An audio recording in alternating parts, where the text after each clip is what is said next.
Este error consistió en mantener que las tres personas divinas eran tres individuos de la misma especie divina, o sea, tres dioses iguales en todos los atributos. Triteísmo, o sea, tres dioses. ¿Bien? Esa fue la herejía. Decían que la Trinidad eran tres personas, eso es correcto, pero que no eran un solo Dios, eran tres dioses. El Dios Padre, Hijo, Espíritu Santo, tres dioses, no uno. Ese era el triteísmo. Lo dije al final de la clase anterior. Y el último dice, el Padre no es el Hijo, ni el Espíritu. El Hijo no es el Padre, ni el Espíritu. El Espíritu no es el Padre, ni el Hijo, pero los tres son Dios, verdadero. Bien, esos son los 20 puntos. Recuperatorio en el purgatorio, recuperatorio, mi hermano. No hay recuperatorios, mi hermano. Ahí me salió una rima sin querer. El recuperatorio en el purgatorio. No hay. No, mis hermanos, pero ustedes entregaron las tareas, les va a ir bien, tengan paz. Aparte, les fue bien en el primer examen, tengan paz, tengan paz. Eh, no pierdan el gozo, ahí está. Los exámenes, aunque ustedes no crean, a mí me llevó más tiempo hacer el examen que hacer la clase para hoy. Porque si bien ya está corregido, ya tengo la puntuación y todo, lleva tiempo el poder elaborarlo porque la instancia de evaluación tiene que ser una instancia de aprendizaje también, para ver si uno comprendió. Yo, ¿por qué les quise poner las fotos de una Biblia hebrea? Para que vean que está en la Biblia. Nosotros lo leemos en español y es como que ni ahí que lo vemos, pero está. Por eso es que quise sacar foto de una Biblia hebraica. Bueno, mis hermanos, no pierdan el gozo, van a probar, no se preocupen. Habíamos quedado en los nombres de Cristo y les comparto pantalla. Quiero que vean esto, miren.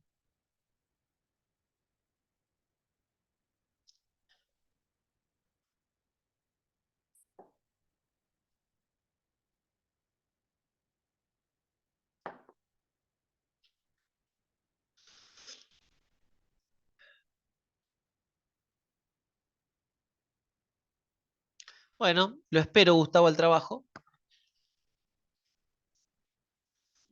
Bueno, ahí ya tendrían que estar viendo la pantalla, mi pantalla de fondo, quiero decir. Habíamos quedado en los nombres. Lo que vamos a analizar acá son los diferentes nombres con los que se da a conocer el Cristo. ¿Bien? Habíamos quedado en el Hijo del Hombre. ¿Qué significa esta expresión? El hijo de hombre, o el hijo del hombre, hijo de hombre. Eh, en realidad, esto ustedes lo van a ver cuando ven Hermenéutica 2, van a ver un lenguaje, dentro del lenguaje figurado o de las figuras de dicción, existe algo llamado hebraísmo, ¿no? Así como existe una expresión que es propia de cada pueblo, por ejemplo, un argentinismo, puede ser, no sé, estoy boleado. ¿Por qué? Porque viene de las boleadoras, cuando los aborígenes cazaban, bueno, estoy boleado. Entonces, eso, no, para que estoy un poco boleado, para, no me hables tan rápido que estoy boleado, ¿no? Por decirte algo, ¿no? Eh, Son expresiones típicas de un pueblo. Los hebreos también tenían sus expresiones típicas. Entre esas expresiones típicas, llamadas hebraísmos, esta es una, hijo de, ¿bien? Eh, es un hebraísmo que quiere decir igualdad, ¿bien? Haciendo referencia como que se asemeja a, como que, como en definitiva, como que no es un Dios distante, ¿no? De hecho, se encarna, ¿no? Dios se hizo hombre. Esto lo que yo les estoy diciendo es lo que van a encontrar en general en la mayoría de los libros de teología, ¿no? Hace un tiempo atrás leía un biblista llamado Edesio Sánchez Cetina, participó en la traducción de la NBI, es español, es mexicano, está vivo. Él, por ejemplo, dice que no hay certeza, con certeza no podemos decir el significado de esta expresión, hijo de hombre, ¿no? Entonces, yo lo que les voy a decir en realidad como definición es lo que se suele enseñar, lo que van a encontrar con más frecuencia en los libros de teología. ¿Bien? Eh, en la actualidad se admite casi por lo general que el uso que le da el Nuevo Testamento depende del pasaje de Daniel. Vieron que en el libro de Daniel también se habla del hijo de hombre. Bueno, incluso en el Antiguo Testamento también aparecía, ¿no? Ahí en Salmos 8, verso 4, Daniel.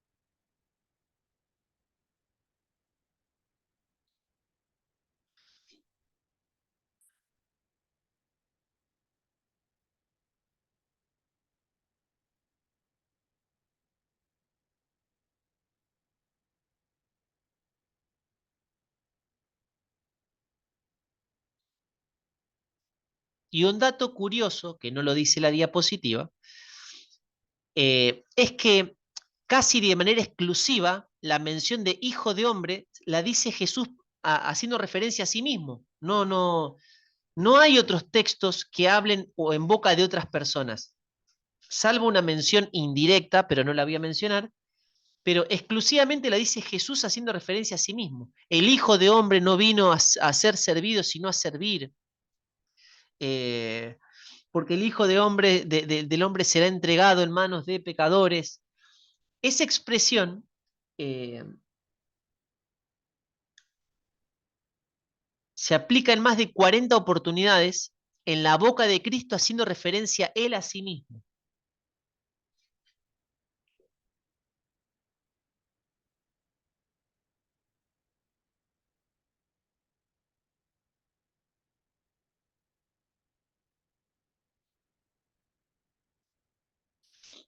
Hay otra que lo tiene un poquito más abajo en la carpeta que dice el nombre del Hijo de Dios. Nosotros tenemos que entender también, ahí con respecto a Hijo de Dios, eh, a lo largo de la escritura, esta expresión aparece ya desde el Antiguo Testamento, Hijo de Dios, y tiene varios significados, ¿no? Según en qué contexto se lea esto, ¿bien? Entonces, entre las primeras acepciones o significados está el pueblo de Israel. Ahí yo les puse en la diapositiva para que puedan copiar un texto de Éxodo, ¿no? Cuando llama a Israel como mi hijo primogénito, o el libro de Oseas cuando dice, de Egipto llamé a mi hijo.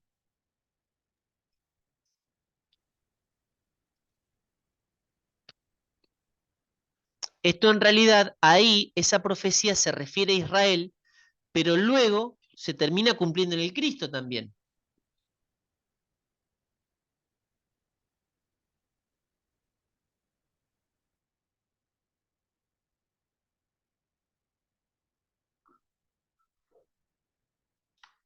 Otra de las expresiones que se refieren a hijo de Dios, nosotros con ustedes la vimos el año pasado, en el libro de Juan, en el capítulo 10, no sé si se acuerdan, la verdad que no sé si se acordaran, pero también se dice hijo de Dios a aquellos que Dios puso a juzgar a su pueblo. Mayormente en el Antiguo Testamento está esto. Va, no mayormente, está en el Antiguo Testamento. ¿Bien? Aquellos reyes o aquellos líderes que Dios ponía en el Antiguo Testamento para juzgar a su pueblo, los llamaba hijo de Dios. Ahí está el salmo que dice, yo dije, vosotros sois dioses y todos vosotros hijos del Altísimo. Esto después lo toma Jesús cuando discute con los fariseos, pero no me quiero extender. Lo podría relacionar con lo que conversamos con ustedes el año pasado, pero por ahí no quiero hacer así como mucho barullo, no los quiero confundir. ¿Bien? Ese es el segundo significado. Después hay un tercer significado para hijos de Dios, que son los ángeles. Esto se ve más claro, vieron en Job el capítulo 1, cuando viene, dice que se presentan los hijos de Dios delante de Jehová, y dice entre los cuales también estaba Satanás. Bueno, cuando dice los hijos de Dios, ahí hace referencia a los ángeles. Bien, esa es otra expresión.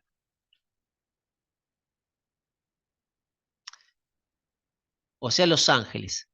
Y por último, que es la que a nosotros nos convoca, la que a nosotros nos interesa, es la expresión de Jesucristo como Hijo de Dios, de manera muy especial, de manera propia.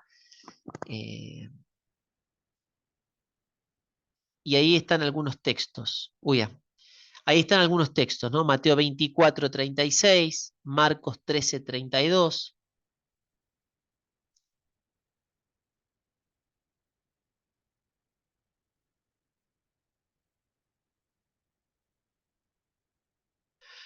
Esos son los nombres que se le dan, ¿bien? En la carpeta luego van a encontrar el nombre Señor. Señor. Nosotros en el Antiguo Testamento, recuerden que hablábamos de Yahvé.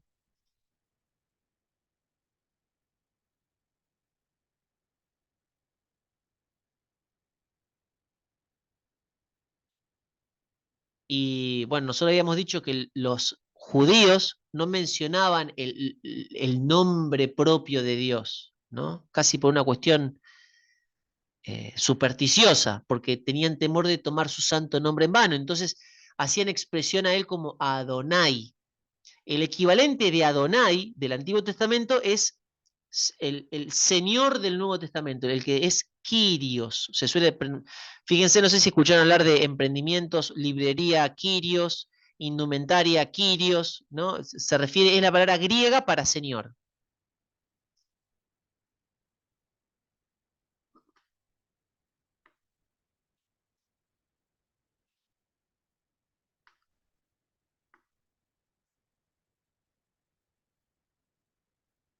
Y luego, antes de pasar a ver un videíto que tenía para mostrarles, eh, hay otros nombres, ¿no? ¿Cuál, por ejemplo, no mencionamos? De todos los que, con los que se suele llamar a la segunda persona de la Trinidad, ¿cuál no mencionamos, por ejemplo? ¿Qué les parece?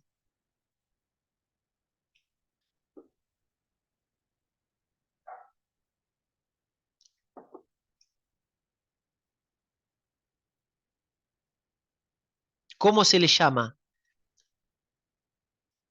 al Señor?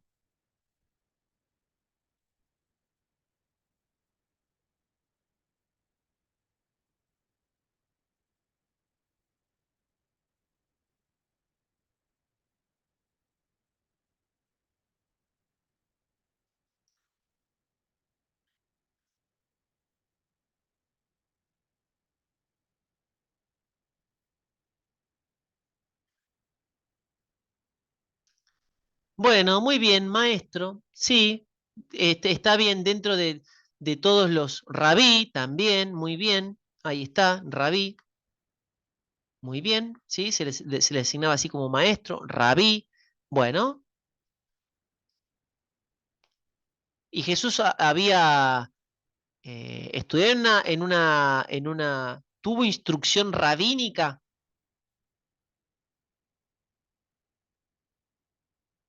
¿Qué les parece?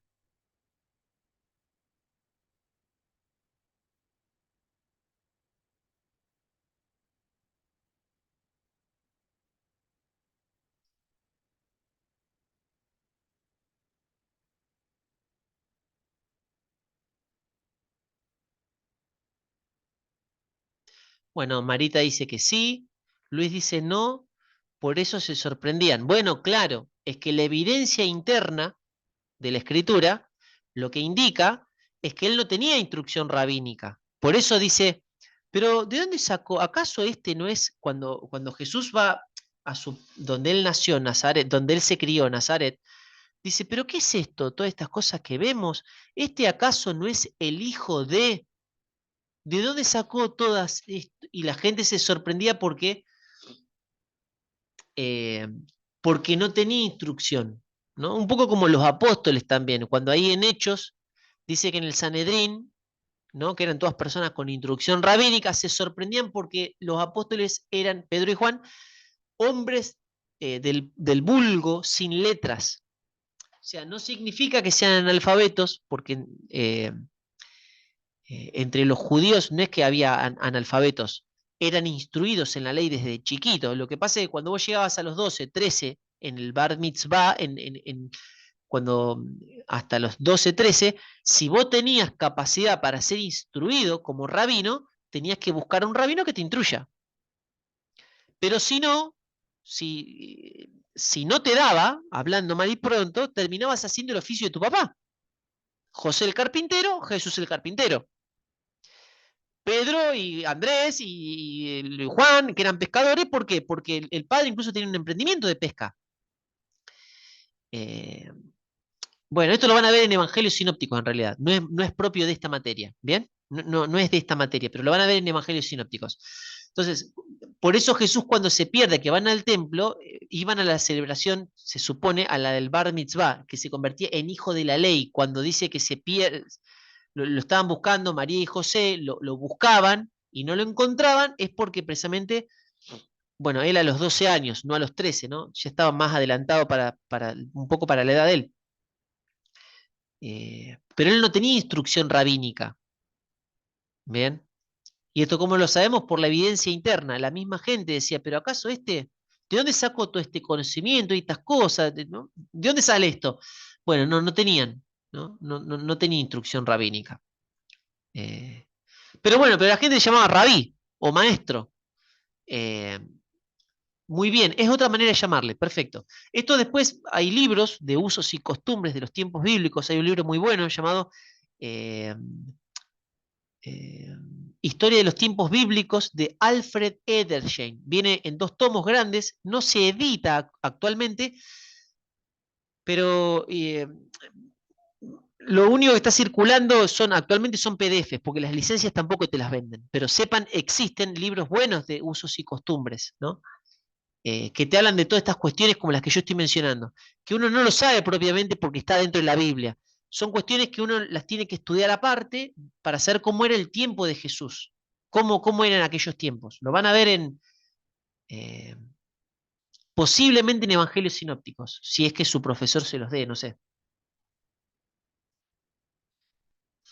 Otros nombres podemos mencionar de Jesús, de el Cordero de Dios.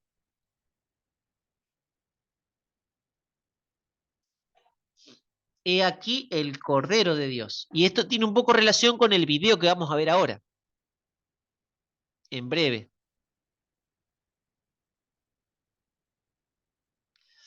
Esta manera de llamarle Cordero ya es una cuestión que no es nada novedosa, sino es una cuestión que ya desde Génesis 3:21, ahí donde dice que y Dios tomó pieles y cubrió a Adán y a Eva. ¿Por qué los cubrió? Bueno, tenía que cubrir la culpabilidad de 2 transgresores para que se puedan acercar a Dios. Entonces, esta idea desde el principio está, ¿no? Solo que fue tomando forma a lo largo de la revelación bíblica. El Cordero, después con todos los sacrificios levíticos, ¿no? De a poquito se fue desarrollando. Y desemboca en la persona del Cristo.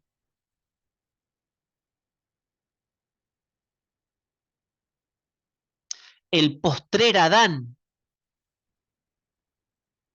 dijo Pablo, ¿no? Pablo 1 Corintios 15.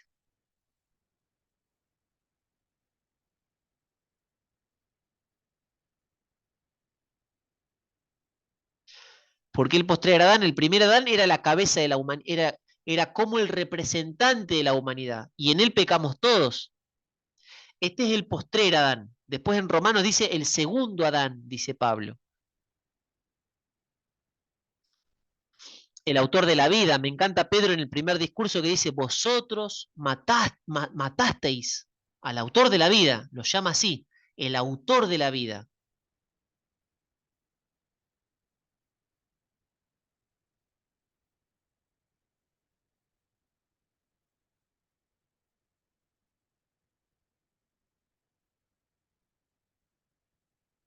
Bueno, Jesús mismo dijo en Juan 10, yo he venido para que tengan vida.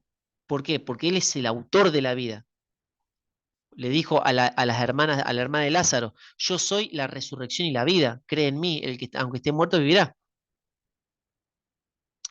Obispo y pastor de vuestras almas, obispo, pastor, príncipe de los pastores, le dice Pedro. que no es nada curioso, como en Juan 21 Jesús lo confirma como pastor, Pedro es como que revela esta faceta pastoral o como que lo menciona pastoralmente. Es ¿no? Lo llama, cuando venga el príncipe de los pastores, dice. En dos oportunidades hace referencia como pastor, el obispo de vuestras almas. Y creo que después Hebreos hace referencia también, pero no lo puse al texto.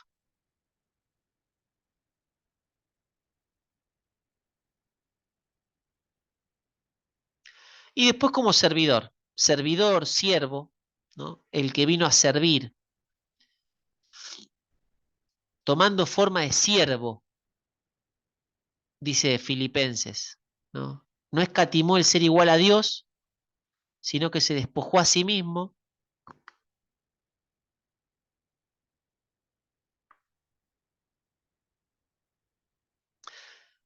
Esos son algunos, hay muchos más. Fíjense que yo no tenía incluido el que ustedes dijeron maestro, rabí. Yo no incluí, pero hay muchos más, ¿bien? Pero estos son algunos. Ahora me gustaría que prestemos atención, yo voy a detener por un momento la grabación, para que ustedes puedan ver un videíto que yo les pasé ahí espero que lo puedan proyectar, cualquier cosita me dicen. Es un videíto que dura 7 minutos, presten atención.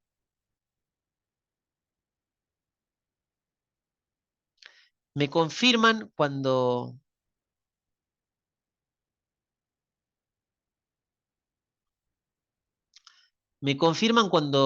lo puedan reproducir, ¿bien?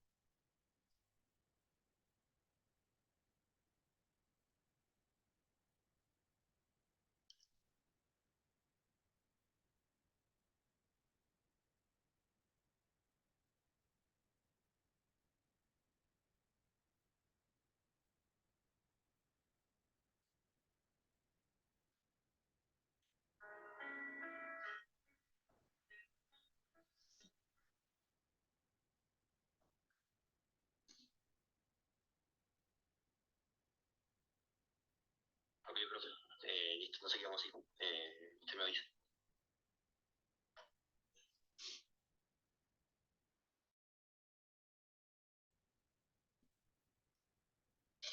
Bueno, ahí está.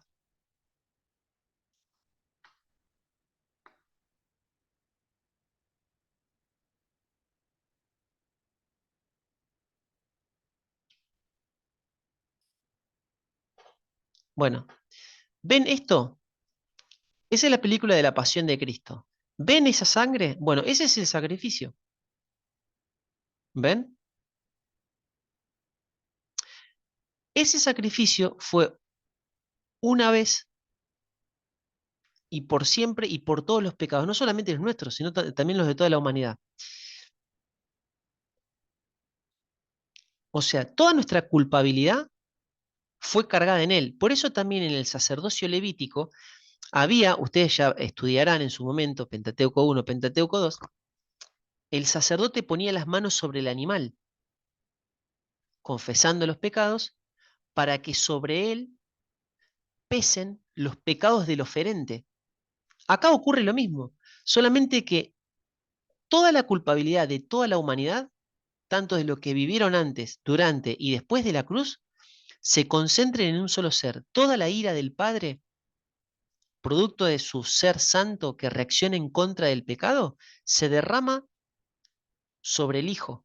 Y Él paga él paga por toda esa culpabilidad. Ahora, algo que es muy interesante, que pocas veces se suele decir, eh,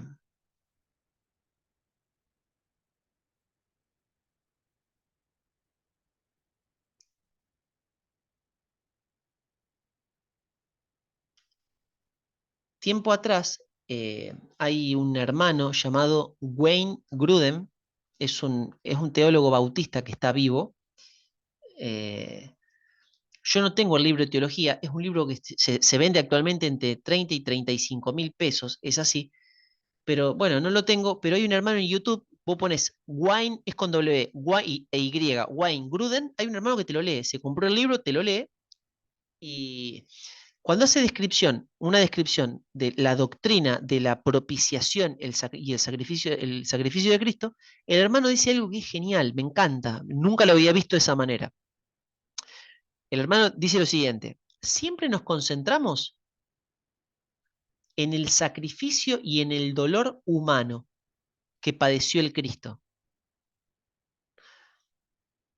Y eso es correcto en algún punto. ¿Por qué? Porque ustedes recién vieron las imágenes de cómo fue lacerado su cuerpo, de cómo fue atravesado, de cómo tuvo una corona de espinas, de cómo padeció la vergüenza, padeció el maltrato, los látigos, bueno, en fin.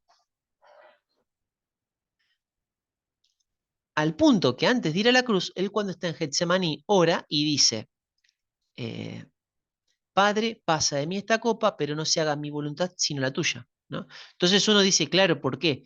Porque sabría lo que le vendría, porque humanamente sería atravesado, golpeado, él ya incluso lo había anticipado.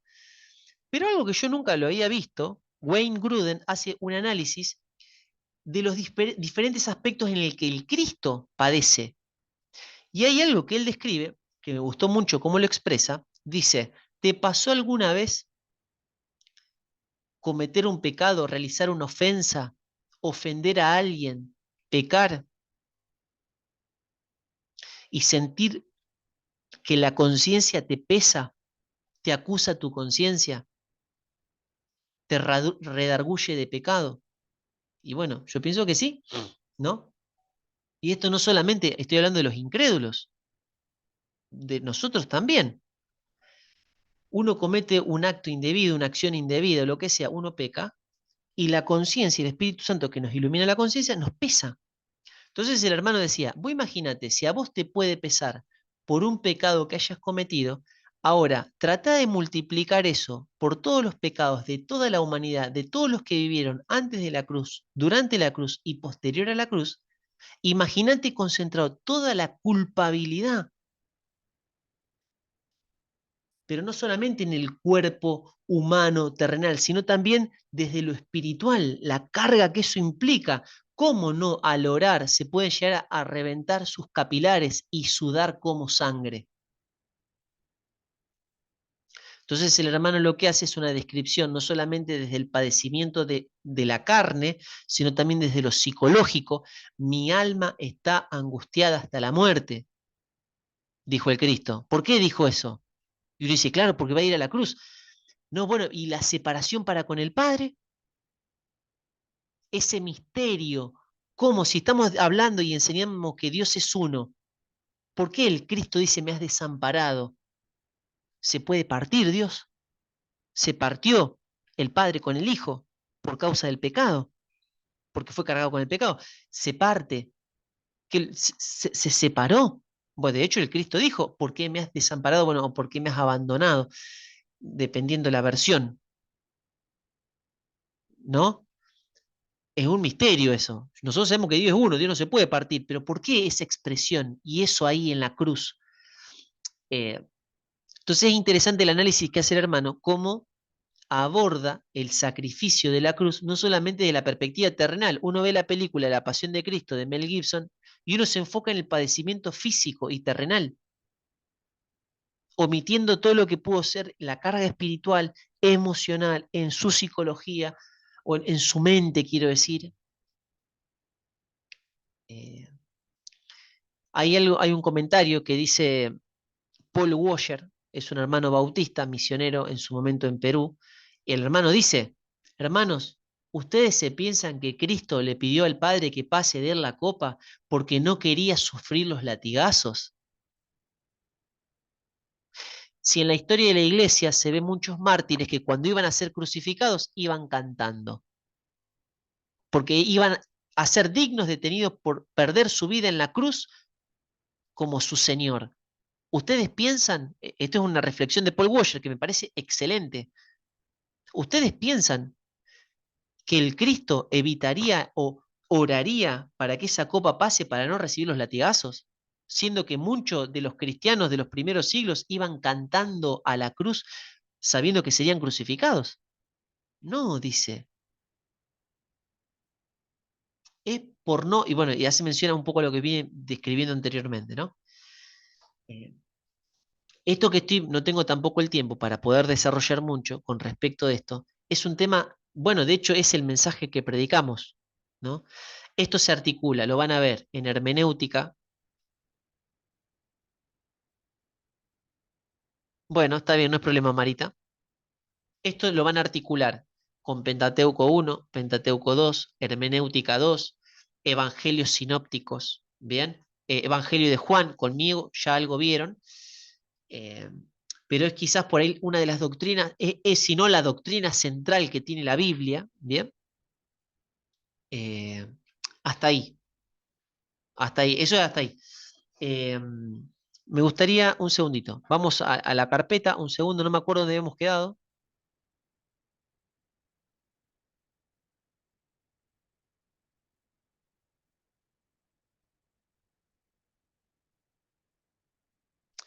Ah, puede ser que quedemos en la parte de preexistencia, el cordero predestinado desde la eternidad. ¿Puede ser?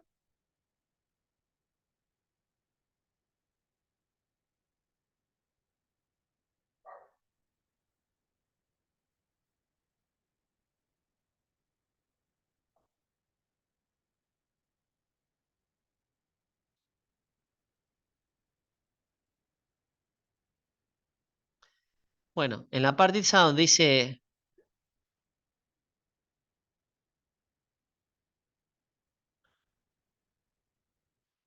por esto mismo, lo de la preexistencia, ¿qué significa? El hecho de que el Cristo se venga a encarnar y venga a dar su vida como sacrificio propiciatorio por nosotros, no es que es el plan B, justo bueno, Adán y Eva pecaron, entonces como pecaron tiene que venir el Cristo a entregar su vida por los pecadores. Esto ya estaba predestinado desde la eternidad.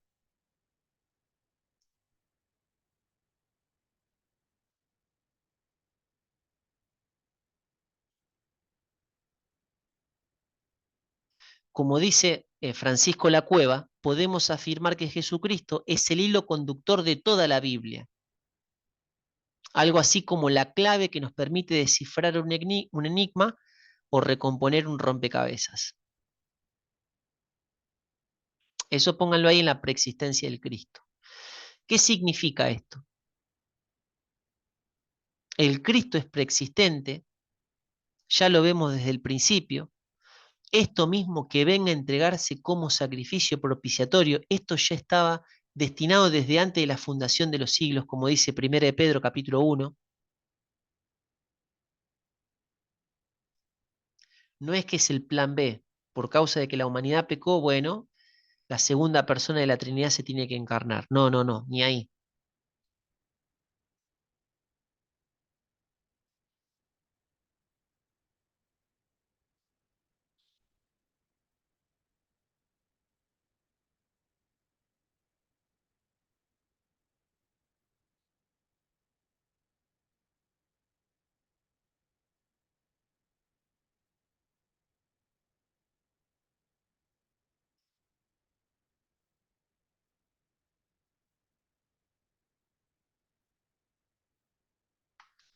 Un texto que podrían poner, eh, Génesis 3:15, es la primer semillita ahí que habla, ¿no? Cuando se dice que un descendiente de la mujer heriría a la cabeza en la serpiente.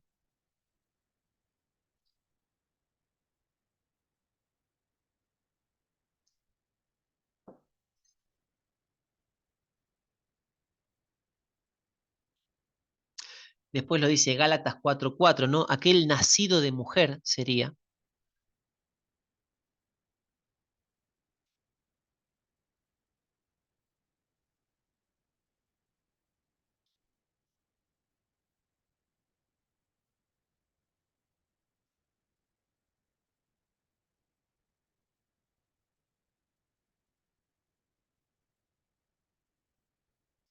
¿A qué se referencia a esto? ¿Que un nacido de mujer lo heriría en la cabeza? Quizás es obvio o no, no lo sé, pero bueno, lo tengo que decir porque estamos hablando del tema de la preexistencia del Cristo. y también como profecía mesiánica. Una herida en la cabeza, una víbora. No sé si alguna vez cortaste el pasto y encontraste una víbora.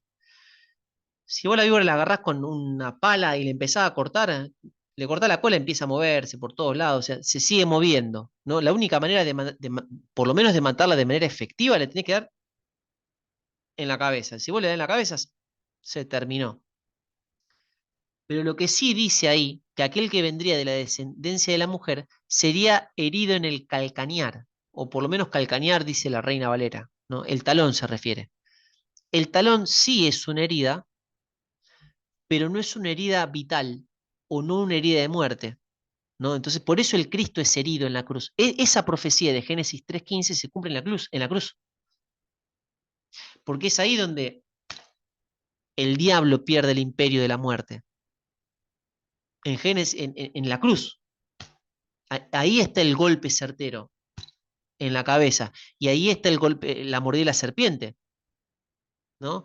El mismo sacrificio del Cristo, la muerte del Cristo, ahí está. Pero obviamente que el Cristo vence a la muerte. Por eso es que no es una herida vital, sería como en el calcanear, dice, haciendo referencia a que no es algo vital.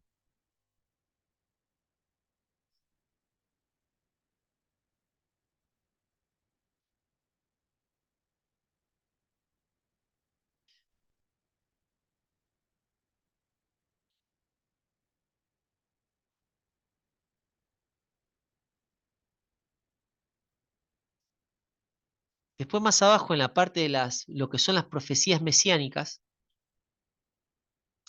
podemos poner como evidencia el Salmo 2,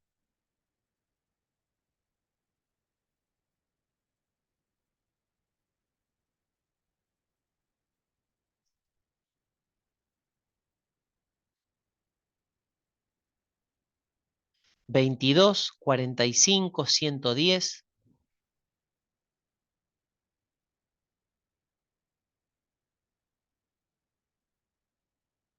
Isaías 7:14 profetiza su nacimiento,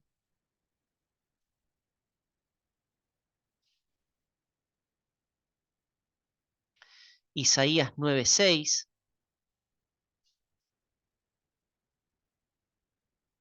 Daniel 7:13. Bueno, en fin, y podemos mencionar todos los profetas mayores, todos los profetas menores. Es por una cuestión de que el Cristo, es lo que yo decía, les comentaba hoy, es el hilo conductor de toda la escritura. El hilo conductor de toda la escritura es el Cristo. Eh, Hay algo más interesante que lo vamos a ver en breve, cuando se dice que nacería de una virgen. Uno dice, bueno, sí, nacería de una virgen. No es nada extraordinario, pero lo que no estaba profetizado es que nacería de una virgen sin la intervención de un hombre. Eso es sorprendente y no estaba profetizado, porque sí estaba profetizado que sería de una virgen. Pues sí, bueno, eso no es nada extraordinario. Una mujer que se casa virgen y tiene un hijo, ese hijo nació de una virgen. Pero lo que no estaba anticipado es que nacería de una virgen y sin la intervención de un varón. Por eso María, por eso esto es muy llamativo. Cuando María, eh, cuando viene el ángel y le dice a Zacarías, el padre del que sería Juan el Bautista, pero ¿cómo ocurrirá que mi mujer quedará embarazada si somos de edad avanzada? ¿Cómo va? Le dice, bueno, eh, yo estoy delante del Señor y te traje esta palabra, y bueno, la creíste y te quedarás mudo. Y María le dice, el ángel Gabriel le dice a María algo muy parecido, y le dice, pero ¿cómo va a ocurrir esto si yo no conozco varón? Y ella no se quedó muda. ¿Por qué no se queda muda? Porque Zacarías, siendo sacerdote, él tenía y de hecho conocía lo que pasó con Abraham y con Isaac, que siendo hombres de edad avanzada y con mujeres estériles, tuvieron familia. Esto ya había ocurrido. Entonces, ¿no creíste? Quedarás mudo. Lo de María no ocurrió en ningún lado eso. O sea, nunca ocurrió, nunca se dio que una mujer conciba sin la intervención de un varón. No existía, por lo menos en la historia hebrea, no existe. Solamente se cumpliría en ella. ¿Pero cómo va a ser esto? Bueno, el Espíritu Santo vendrá y te cubrirá con su sombra, y ahí le explica el ángel. Ya estaba profetizado, pero no los detalles. No los detalles. Eh, Esto se habla también de lo que se llama nacimiento virginal. Está en la carpeta, no lo vamos a llegar a ver, bien, pero está en la carpeta, bien. Eh, Hay una cuestión, no vamos a llegar a verla, de la perpetua virginidad de María.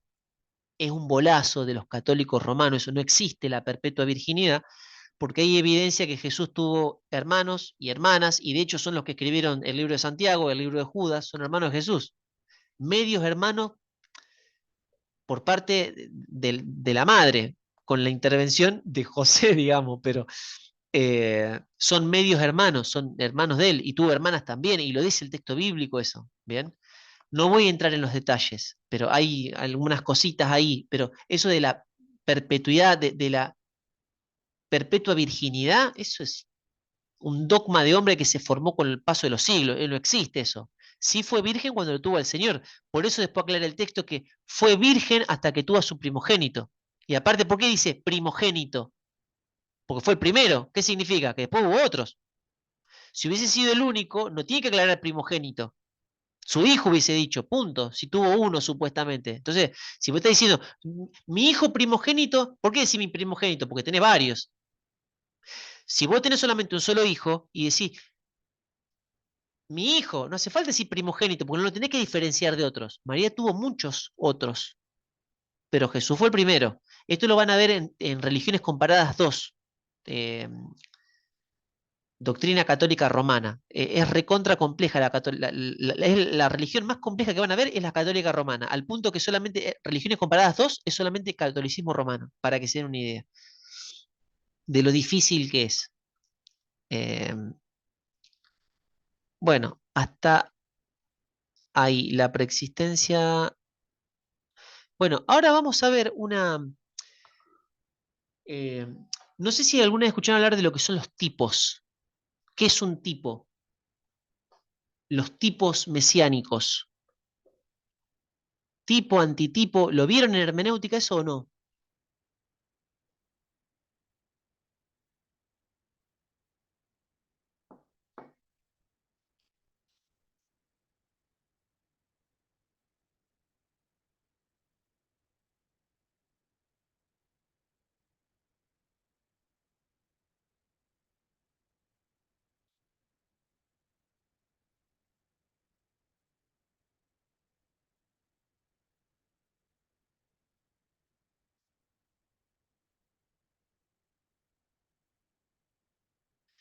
Claro, es como dice Luis. Sí, mencionan características del Cristo. Casi todos los tipos,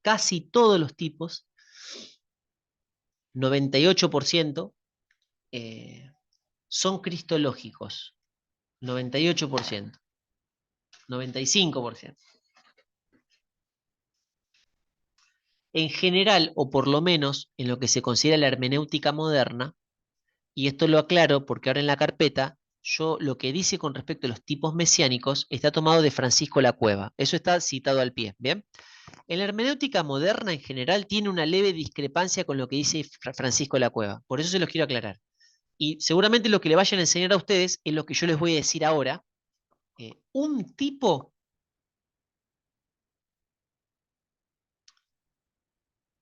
es una persona, un elemento, un evento, algo del Antiguo Testamento que prefigura, anticipa características que luego van a desembocar en el Cristo o se van a ver en el Cristo. Entonces, en el Antiguo Testamento estará el tipo y en el Nuevo Testamento estará el antitipo.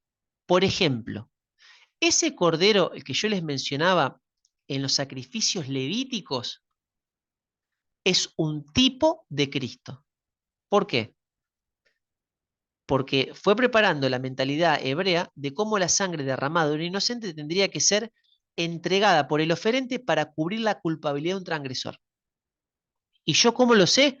Porque en el Nuevo Testamento viene alguien llamado Juan el Bautista que dice, este es el Cordero de Dios. La relación entre tipo entre tipo del Antiguo Testamento y antitipo es porque el Nuevo Testamento lo menciona y se establece una relación directa. A ustedes se los van a enseñar así en Hermenéutica 2. ¿Bien? Es lo que se enseña en la hermenéutica moderna, por lo menos. ¿Bien? tipo y antitipo. Por ejemplo, en el libro de, creo que es Números, espero no equivocarme, donde se habla de la serpiente que en un asta de bronce sube Moisés para que todos aquellos mordidos por el veneno de las serpientes en el desierto, para que no mueran, tenían que ver a la serpiente y viéndola no morirían. ¿Por qué es un tipo de? Porque en Juan 3 Jesús aclara, así como Moisés en el desierto levantó la serpiente, el Hijo del Hombre tendrá que ser levantado. Entonces, la relación típica o de tipo y antitipo tiene que específicamente estar planteada en el Nuevo Testamento. Si no está planteada, por lo menos en la hermenéutica moderna, no se considera relación típica o antitípica. ¿Bien? Jonás es un caso también, porque Jesús dijo, a esta generación perversa e incrédula no se le dará otra señal que la del profeta Jonás. Y lo menciona a Jonás, pero aclara en qué sentido, que así como fue retenido en el vientre de un gran pez, así el Hijo del Hombre estará retenido en la tierra 3 días. Bueno, esa es la relación. ¿Ven? Dicho esto, vamos a la carpeta.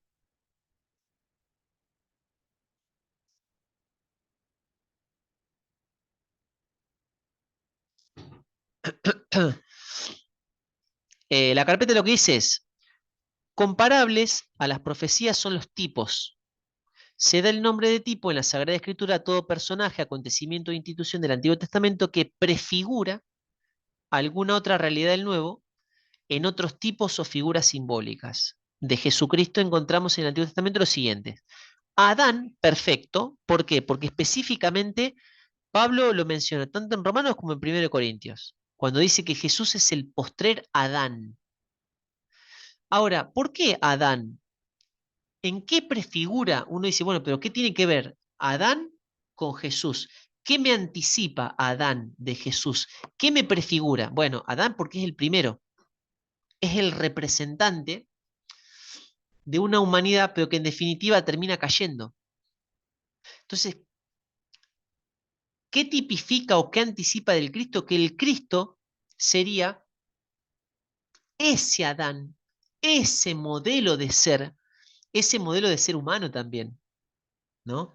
Que no fue Adán, por así decirlo. Sería el primero, porque de hecho es la primicia de sus criaturas, es el primogénito. Eh, de hecho, nosotros, todavía no ocurrió, pero tendremos cuerpos glorificados como los de él. Todavía no se dio eso, bien, pero lo tendremos. Más adelante en la carpeta dice Melquisedec. Eh,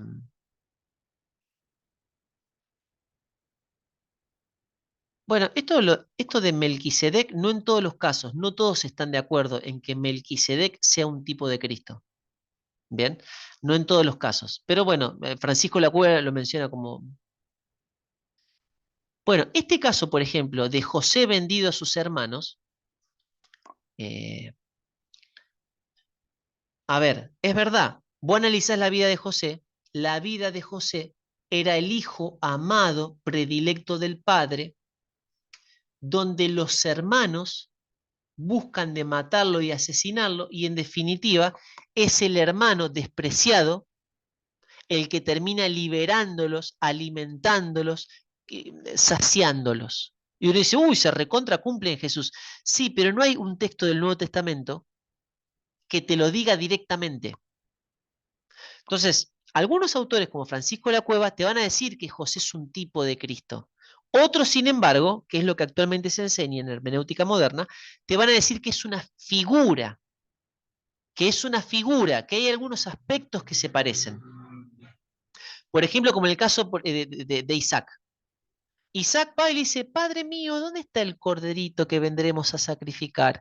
Bueno, Dios proveerá, porque el corderito era Isaac, ¿no? Entonces, cuando uno analiza toda la historia de Isaac y Abraham, hay tanta similitud con el Padre y el Cristo, tanta similitud, que Isaac estaba en una edad aproximada de 12, 13 años, donde tenía conciencia de lo que el Padre le iba a hacer.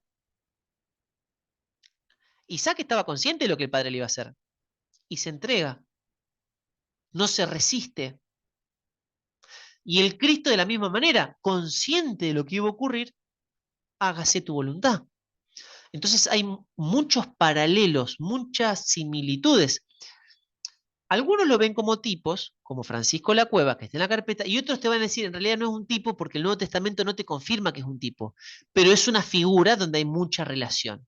¿Bien? Sépanlo a esta diferencia porque esto... eh, Moisés, bueno, Moisés sí es un tipo. Moisés sí es un tipo.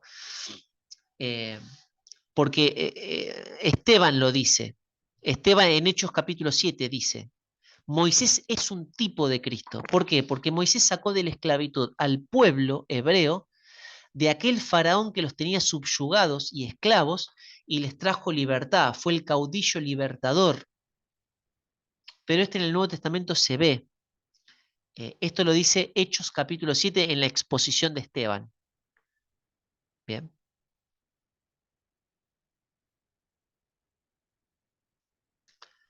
Bueno, y ahí tienen otros ejemplos a los cuales ustedes los tienen en la carpeta. Yo no voy a hacer relación a ellos. Bien. Vamos un poquito más abajo y ya con esto vamos terminando, donde habla de la encarnación.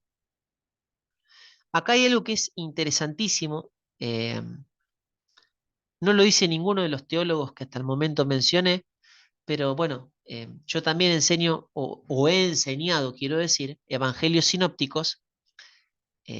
Hay un comentarista que es sabroso, se llama William Hendrickson, es de lo mejor que hay. Si alguna vez quieren chequear algo del Nuevo Testamento, William Hendrickson escribe la editorial Desafíos. Yo tengo toda la colección de él de manera digital y tengo algunos en papel. Es brillante, brillante el hermano, brillante. Eh, William Hendrickson lo que dice es, eh, vamos a hablar de la encarnación, ¿no? Y el verbo se hizo carne, y Dios, ¿no? Habitó entre nosotros. William Hendrickson dice, no es que se convirtió en hombre, y él toma el ejemplo de la mujer de Lot. Están huyendo de la destrucción, y dice que la mujer de Lot mira hacia atrás y dice que se convierte en estatua de sal. Se convirtió. Entonces, desde el momento en que se convierte en estatua de sal, dejó de ser la mujer de Lot, porque se convirtió. Ahora, con el Cristo no ocurre eso. No es que él se convirtió en un ser humano y dejó de ser Dios. Él, siendo Dios, asume la humanidad y continúa, por así ilustrarlo, ¿no? Entonces, pensemos en lo de la mujer de Lot. La mujer de Lot era mujer de Lot, mira hacia atrás, se convierte en estatua de sal. Se convirtió en estatua de sal, pero dejó de ser quien era. Con el Cristo, con la segunda persona de la Trinidad, el Cristo preencarnado, cuando se encarna, no es que se convierte en hombre y abandona la divinidad, dejó de ser Dios y se hizo hombre, no. Siendo Dios, asume humanidad, se encarna, pero sin dejar de ser Dios. Esto también es el misterio de la piedad, lo llama Pablo. El misterio de la piedad, cómo es que Dios se encarna, nace, se desarrolla. ¿En qué momento de su edad, a los 3, a los 4, a los 5, tomó conciencia de su humanidad, de su divinidad? ¿Cuándo? Si cuando estaba ahí en pañales, cuando era un bebito, no tenía conciencia, si era un ser humano, por más que sea un bebito recién parido, no puede entender que Él es el Cristo. ¿En qué momento ocurre esto que el ser humano desarrolla todo su desarrollo cognitivo y se da cuenta que es Dios? No lo sabemos. El misterio de la encarnación, ¿no? El misterio de la piedad. No sabemos eso. Sí sabemos que a los 12 años, cuando se les pierde a María José, dice, en los negocios en la casa de mi padre me es necesario estar. Ya en ese momento sabemos que a los 12 ya lo sabía. Es un misterio, la encarnación, ¿no? Yo a veces para poder ilustrarlo, yo sé que toda ilustración siempre va a ser opaca a la hora de poder estar hablando de la divinidad. Pero es como, ¿vieron el anzuelo de pesca? ¿Vieron el anzuelo de pesca que vos le pones la lombriz y es como que le pones como una media, digamos? Bueno, así se encarna, se viste de humanidad, si querés verlo. El libro de Juan, el capítulo 1, el verso 14 dice, y el verbo se hizo carne y habitó entre nosotros. Yo lo vi con ustedes el año pasado. Algunas versiones, como la Biblia textual, pero la versión 3 dice se tabernaculizó, se hizo un tabernáculo, tabernaculó. Aunque no existe la palabra en español porque no está, van a escucharlo en boca de teólogos como Pérez Millos y otros también. Se hizo carne, como que puso su tienda, haciendo referencia a que así como en el Antiguo Testamento las 12 tribus, el campamento, estaban alrededor del tabernáculo, ahora el Verbo se hizo carne y puso su tienda entre nosotros, habitó entre nosotros, ¿no? Y vimos su gloria como la de unigénito del Padre. Vino a enseñarnos del Padre. Bueno, eso significa. Eh, Eso ahí en cuanto a a la encarnación. En cuanto al nacimiento virginal, esto ya estaba profetizado en Isaías 7:14, pueden poner ahí 7:14.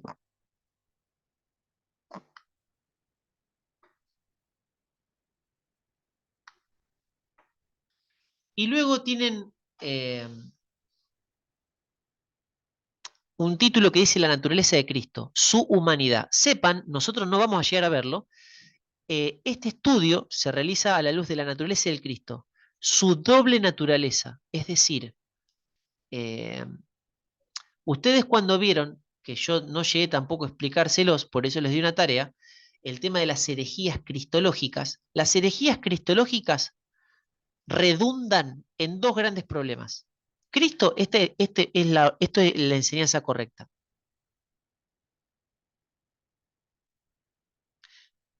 Ah, no había visto tu pregunta, Luis, que pusiste mencionan características. Ah, sí, ya lo vimos. El problema de las herejías redundan en esto. Esta es la enseñanza correcta. Cristo es una sola persona en el cual hay dos naturalezas. 100% hombre, 100% Dios. Todas las herejías que ustedes vieron estriban en torno a esto. Naturaleza humana, naturaleza divina.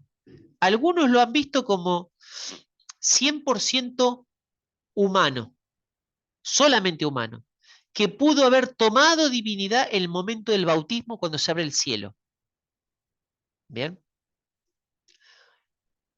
Otros que dicen, no, es 100% Dios, pero no, nada que ver humano, porque la carne no tiene nada, la carne es pecaminosa, entonces viene como apariencia. El docetismo dice eso. Los docetas dicen eso, era de enseñanza griega. Afectados por el neoplatonismo decían que en la carne está la maldad. Entonces, como en la carne está la maldad, no puede estar en carne. Entonces es divino, pero no tiene carne, viene en apariencia. De hecho, en Historia de la Iglesia hay registros que mencionan que si él caminaba sobre la playa no dejaba huellas, porque no tenía carne, ¿no? Entonces negaban la humanidad y hacían énfasis en la divinidad. Y después, entre esos dos extremos, hay como mix. No, nació hombre, pero como nació hombre después, la naturaleza divina asumió y subsumió su humanidad. No, se fusionó y bueno, estriban en esos dos extremos, ¿no? Todas las herejías cristológicas. La verdadera es que es 100% hombre y 100% Dios. ¿En qué se diferencia con nosotros? En que no pecó. Esa es la diferencia. ¿Bien? No cometió pecado, no se halló iniquidad en él, es la diferencia. Eh, Esa es la diferencia, punto. Y ya para ir terminando, ustedes van a ver ahí que dice la naturaleza de Cristo, su humanidad, se analiza por un lado su humanidad y más adelante se analiza lo que son las dignidades y los oficios del Cristo. Es decir, en la humanidad, ¿por qué? Porque hay muchos registros bíblicos que nos mencionan que tenía un cuerpo humano, que se cansaba A la samaritana dice que le pidió agua. ¿Por qué? Porque estaba cansado del camino.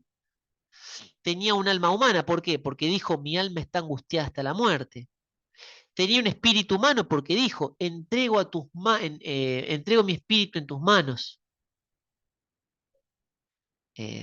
Más abajo, en actividades humanas, padeció hambre, padeció sed, padeció sueño. O sea, hay registros bíblicos que nos muestran que padeció como cualquiera, realmente en términos reales. Y en cuanto a las emociones también, el enojo, el asombro, la tristeza, lloró. Y lo que es así como más extraordinario, más misterioso todavía, en el Evangelio de Lucas dice, capítulo 2, verso 52, que fue creciendo en gracia para con Dios los hombres y en estatura, dice. Vos decís, claro, es que se desarrolló, era un hombre, ¿no? Hasta ahí. Hasta acá llegamos, lamentablemente no me da mal tiempo. Eh, ¿Por qué no me da mal? Bueno, después venía la parte de lo que es la unión hipostática, lamentablemente es algo súper importante en la cristología, pero bueno, yo les había comentado que la carpeta estaba prevista para darse en 8 clases. Pero bueno, nosotros la teníamos que dar en 5, mis hermanos queridos. Vamos a orar, así nos podemos despedir y ustedes se van a sus hogares que deben tener frío, hambre, incomodidad, ¿no? Bueno, el Cristo también lo padeció, mis hermanos.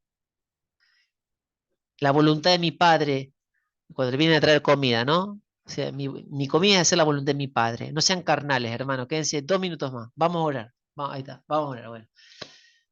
Señor, gracias por estas 5 clases.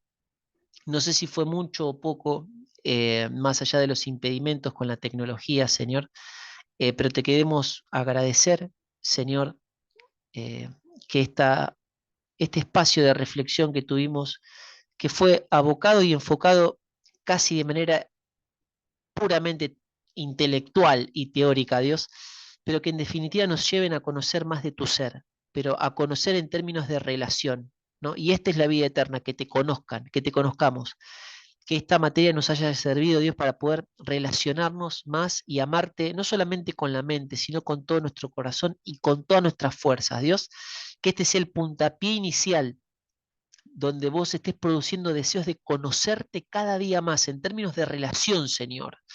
Una relación correcta, con una ortodoxia correcta y con una ortopraxia también correcta. Dios, en el nombre de Jesús, amén. Mis hermanos, bendiciones. Estaremos en contacto. De última nos contactamos por el grupo de WhatsApp. Muchas bendiciones.